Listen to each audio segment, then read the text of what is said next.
અમદાવાદમાં તહેવારોના પખવાડિયા પહેલા આરોગ્ય વિભાગનું ઓન ધ સ્પોટ ચેકિંગ. આગામી મહિનાથી તહેવારોની શરૂઆત થઈ રહી છે.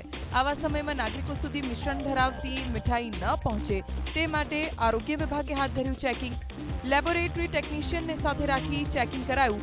દૂધનો હલવો, કેસર પેંડા, કાજુ કતરી પર નાઇટ્રિક એસિડ અને રાસાયણિક પદાર્થ ઉમેરી ખાવા લાયક છે કે કેમ તે અંગે કરાયો રેપિડ ટેસ્ટ.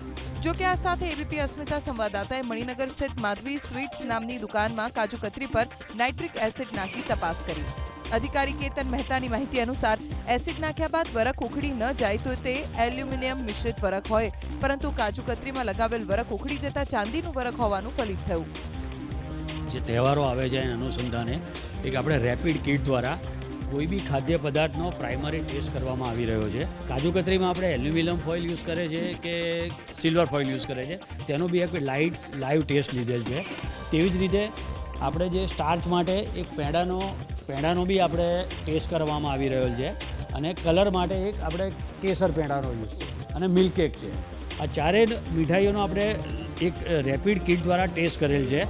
તેમાં આપ જોઈ શકો છો આમાં કોઈ ભેળસેળ માલુમ પડે તો આપણે લેબોરેટરીમાં ફર્ધર FSS એક્ટ પ્રમાણે જે બીજા જે ટેસ્ટો બતાવ્યા છે તેમાં આપણે મોકલીને વધારે ટેસ્ટ અને પરીક્ષણ સચોટ કરાવી શકીએ.